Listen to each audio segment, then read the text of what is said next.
Welcome, Gunrunner.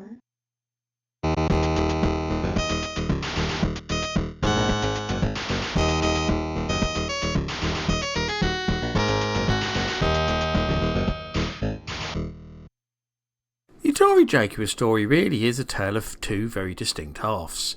It was originally released in the USA in November 1993, with the full worldwide release not happening until spring 1994 due to manufacturing problems, which I'll go into in more detail later on. The machine was also plagued by a number of other issues that ultimately led to its downfall and general failure in the marketplace. The machine was criticised for being hard to program, its poor development kit, its confusing architecture that led to the "is it really 64-bit" question, numerous hardware bugs and poor software support for both Atari and third parties alike. The 1995 release of the Jaguar CD add-on did little to improve things and actually saw the machine get even more flack as people questioned releasing an add-on for a console with so few games and such a small user base. It sold just 225,000 units worldwide, making it one of the biggest name console failures ever. Despite the Jaguar's troubled life, its commercial library features some of the best games of its generation, like Alien vs Predator, Tempest 2000, Rayman, Missile Command 3D and Iron Soldier, and its aftermarket homebrew catalogue is easily one of the most interesting and prolific of any console out there, especially considering the small user base.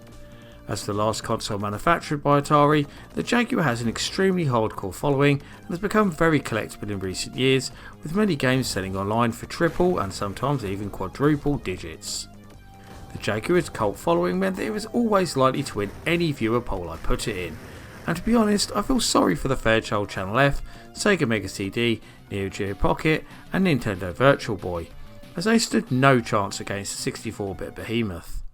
And it's nice to get back to a console that's a bit more obscure, after covering the Sega Dreamcast and Commodore Amiga in more recent videos.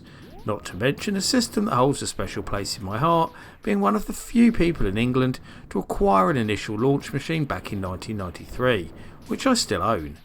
With my intro out of the way, it's time for the main event, so let's do the math. Here's Benjamin Hall on the Jaguar system to play Cybermorph. Let's see how those beastly graphics and intricate moves that only come from 64 bits of Mega Power feel. Then, Cybermorph only on Jaguar by Atari. Get bit by Jaguar.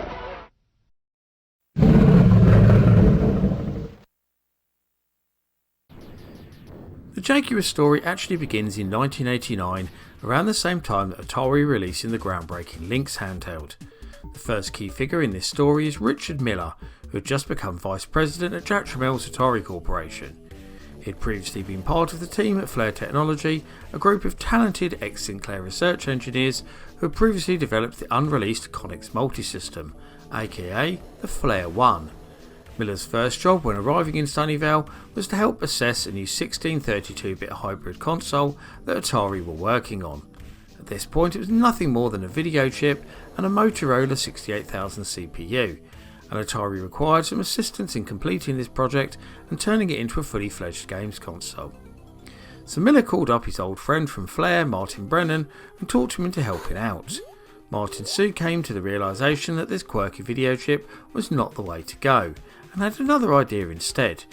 You see, whilst Atari had been working on what became the Panther, Flare had been developing a new system of their own, which they tentatively titled the Flare 2. Brennan believed this was far superior to what Atari had been working on and was convinced that 3D graphics were the future. He told Atari that the Panther, which was basically a monster sprite engine, would soon become old hat, and they needed to think further ahead. To Atari's credit, they did listen, and in 1991 the Panther was scrapped just as it was almost ready to go into production.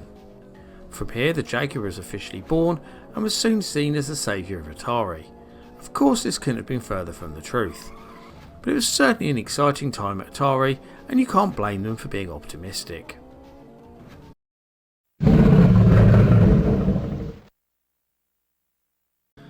Okay, let's get this one out the way early, because it's the main question that comes up when talking about the Jaguar, and the fact that a lot of people who aren't so familiar with the Jag will be watching this to hear. The question is the Jaguar really 64-bit? The short answer is yes it is. The long answer is a bit more complicated than that. Whereas the bitness of most systems is decided by the CPU, the Atari Jaguar doesn't have a central processing unit and relies on multiprocessor architecture instead. More on that later though, so you have to look at something else. In this particular case we can examine two things, the data bus and the custom chipset. The data bus is the part of the hardware that carries all the information around the system, and this is 64 bits wide. I think there's a lot of people who won't be quite so aware of the importance of this hardware feature, so I'll relate to something you will know about. Remember the so-called blast processing claims of Sega during the 16-bit console wars with Nintendo? Of course you do. Well, a lot of that was based on the fact that Mega Drive had a full 16-bit data bus, whilst the rival SNES was seriously bottlenecked by its 8-bit bus. Then we have the custom chipset that is made up of 5 different processors. First we have two 32-bit RISC chips, the GPU called Tom and the DSP called Jerry. These handle the graphics and sound functions amongst other more minor tasks. Then we have the 64-bit Blitter, which handles complex mathematical functions and helps generate clever graphical effects.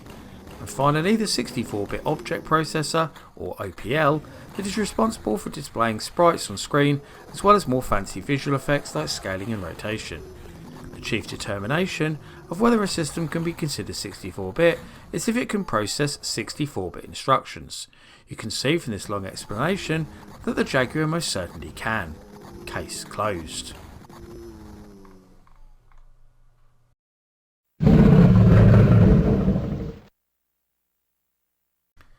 In early 1993, it soon became clear that Flair were hitting a lot of snags with designing and debugging the Jaguar's custom chipset.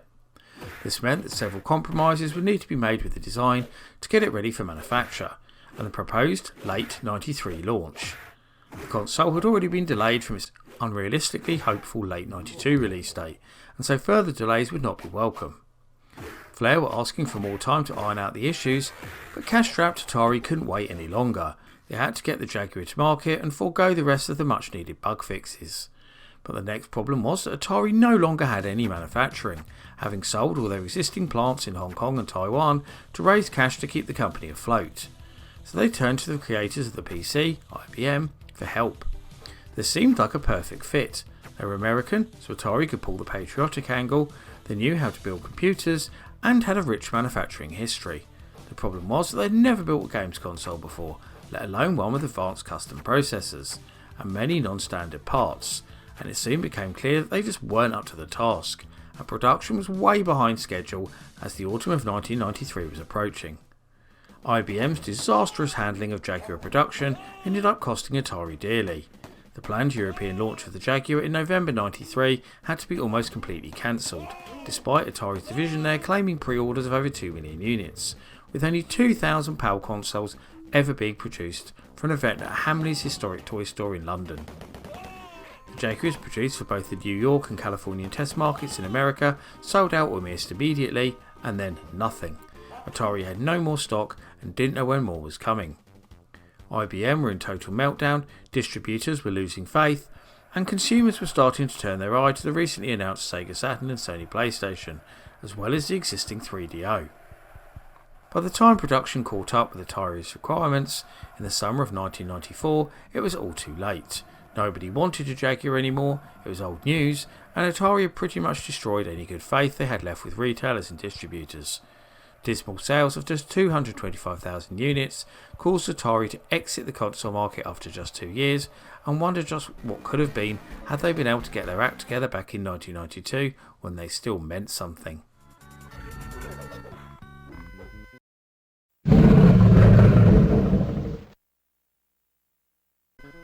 One of my favourite facts about Atari in the Trammell era revolves around the Big Cat naming convention that spawned the Atari Lynx, Atari Panther, and of course the Atari Jaguar, but more specifically, the fact that none of these were actually named after big cats at all.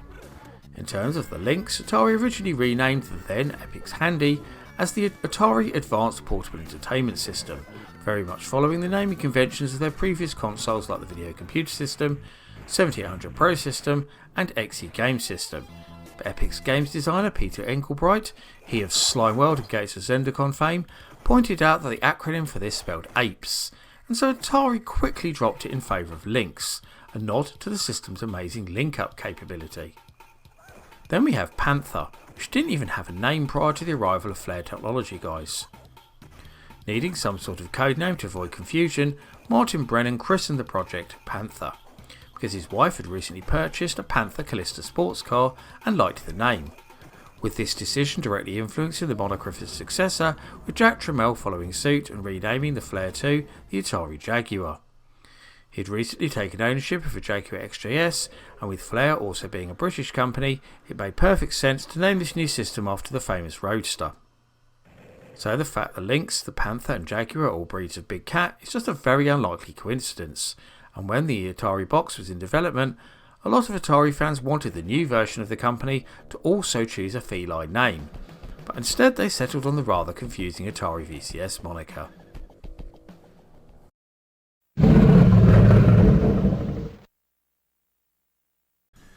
Now, earlier in this video I spoke about the question of the Jaguar's bitness, and argued that it was based on the quirks of the Jaguar's complex design. I explained that the hardware inside the console features 5 processors, which includes the GPU, DSP, OPL, Blitter and the Motorola 68000 slave chip. Now it's the last of those that's most contentious, and leads to a lot of the issues when it comes to not only talking about the 64-bit question, but also the overall power and potential of the console itself. This was because a lot of people wrongly identified the 16-bit Motorola 68K as the system's CPU, when it was anything but, and this wasn't helped by lazy programmers using it specifically for that task. When the Jaguar was still being designed, Flare Technology considered including both the 32-bit Motorola 68020 and the 68030 as central processing units. Of course, the latter of those was used for that very purpose in the Jaguar's computer cousin, the Falcon. They then decided a CPU wasn't needed at all, determining that the 4 custom processors in the Jaguar were more than powerful enough to perform all the needed tasks and should just be used in unison to deliver the goods. Atari then insisted the inclusion of a Motorola 68000, not just to handle some of the more menial tasks such as polling the controllers and running the boot up process, but also to provide some familiarity to coders, who were very used to the chip already from the likes of the Commodore Amiga, Sega Mega Drive, Apple Mac and indeed Atari's own ST. Flare insisted in their own development docs that the 68K should be put to sleep straight after system setup is complete, so this 16-bit chip doesn't hog the 64-bit bus and slow down the custom chips that need it more. Unfortunately, many programmers took no notice of this at all. They knew how to use the 68K, but found the bug-ridden RISC chips to be far too complicated, and it made porting games from 16-bit systems relatively easy too. This is why you see so many ports of games like Cannon Fodder, Fever Pitch, Flashback, Brutal Sports Football and Zool 2 on the Jaguar with very few noticeable enhancements. All that power put to waste.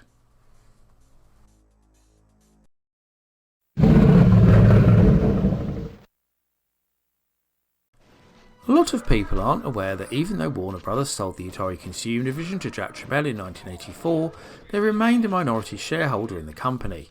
This was part of what led to the very beneficial licensing agreement between the two parts of Atari in 1989. Warner had just taken back control of Atari games from Namco, and that saw arcade games like Road Blasters, Klax and Stun Runner appear on the Lynx. With the Jaguar on the horizon, Warner Bros. Saw another way to improve relations between the two companies and initiated a deal to use the Jaguar hardware in Atari Games coin-ops. The Atari Games engineers quickly decided that the Jaguar hardware would need a few small tweaks and improvements to make it suitable for use in arcade games, so they upped the RAM from 2MB to 4, added a hard drive for saving game data like high scores and for running the game itself, and a new processor to act as a proper CPU. Initially a Motorola 68020, but after the first game Area 51 it was changed to a MIPS R3000, the same CPU as the Sony PlayStation. They would call this new coin-op hardware Co-Jag. As mentioned, the first game to use the new hardware was Area 51, released in 1995, and then a slightly revised Co-Jag board which used to power the two sequels, Area 51 Site 4 and Maximum Force, as well as 4 unreleased prototypes in their form of Fishing Frenzy, Freeze, 3-on-3 Basketball and Vicious Circle, which was a Killer Instinct-like fighting game. Interestingly, despite Area 51 and Maximum Force both being announced for the Jaguar, none of them ever made it to the console. So all of the Co-Jag games remained in the arcades, but not on the home version of the hardware. In April 1996, after an unsuccessful bid by Atari co-founder Nolan Bushnell, the company was sold to WMS Industries, owners of the Williams, Bally and Midway arcade brands. They subsequently ended use of the Co-Jag hardware, preferring to use their own technology for future releases under the Atari Games brand. Unfortunately, that was short-lived too, as in 1999 WMS decided to consolidate their video game ventures under the Midway Games banner, and Atari Games was no more.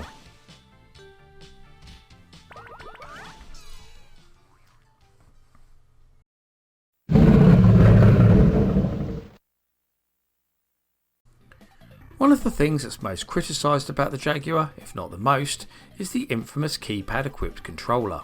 Personally speaking, I've never got all the hate for the Jagpad. I always found it to be excellent, but the pure vitriol that's aimed at it online very much encouraged me to include a segment on its origins in this video.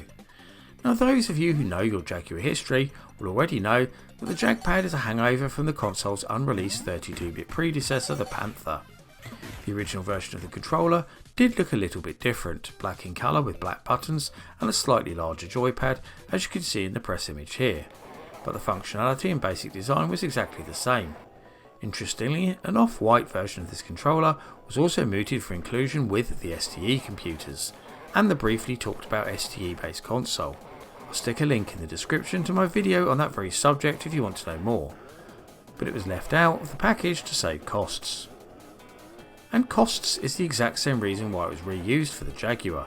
Atari and its famously tight-fisted owner Jack Tramiel were doing everything they could to save money at this point, and decided that the Panther pad was more than good enough for the Jag. This is the reason why it only has those 3 fire buttons in an era when 6 buttons have now become commonplace.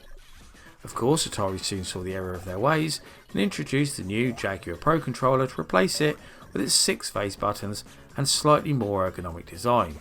Again, I've done a video on the Jagpad that compares both versions of the controller, which I'll link down below for those that want to know more.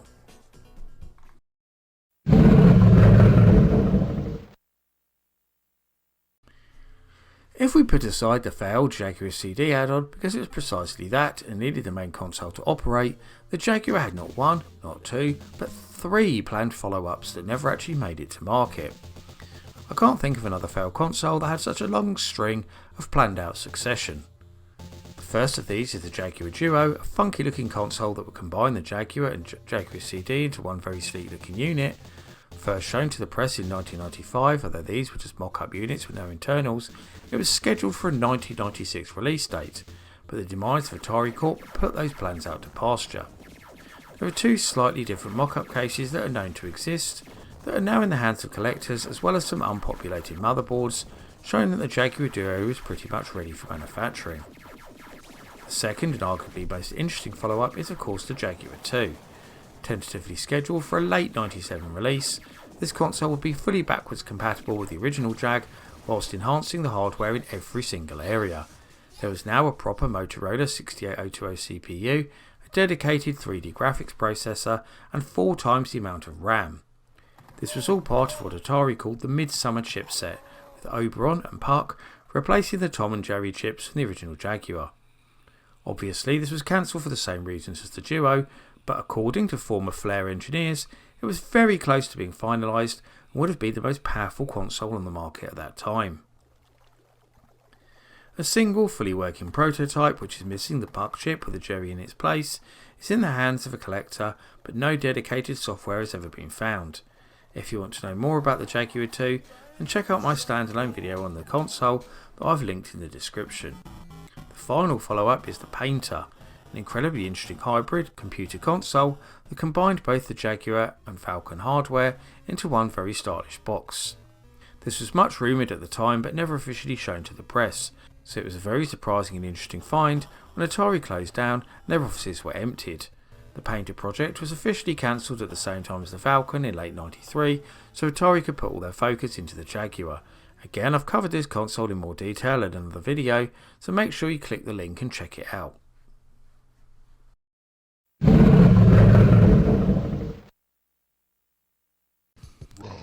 final year of the Jaguar's commercial life turned out to be 1996, and the last game released for the console by Atari themselves was Virtua Fighter clone Fight for Life, a game that, whilst being technically impressive, played like a dog.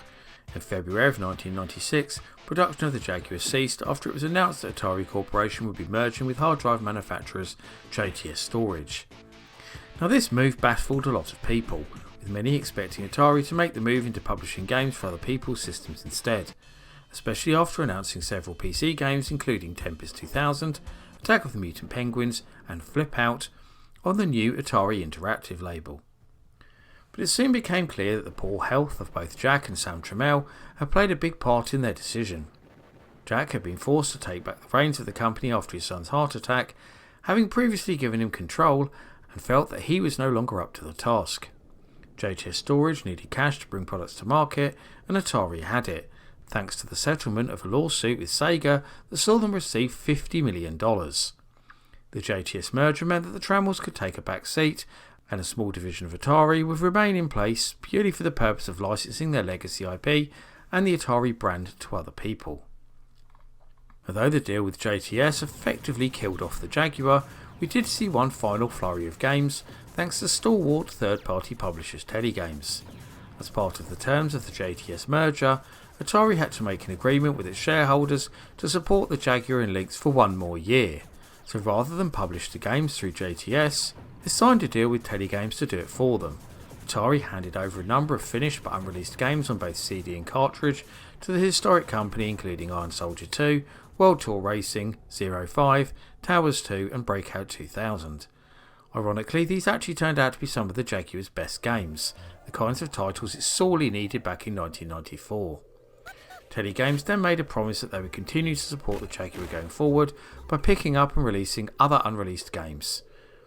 But sales were nowhere near as good as they hoped, and Team 17's Worms, which was officially due to be published by Ocean back in 1996, marked the last official release of the Jaguar in 1998.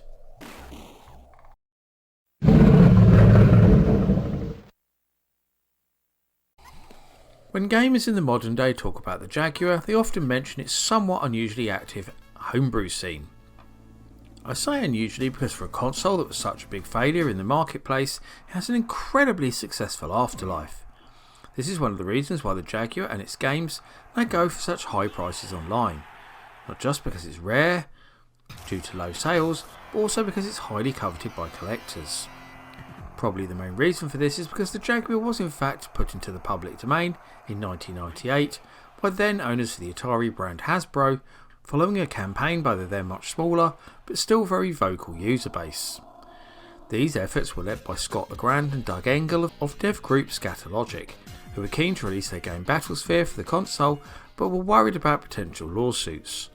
You see, the game was due to be released by Atari before all Jaguar development was shut down, so they technically owned the game and not its original dev team.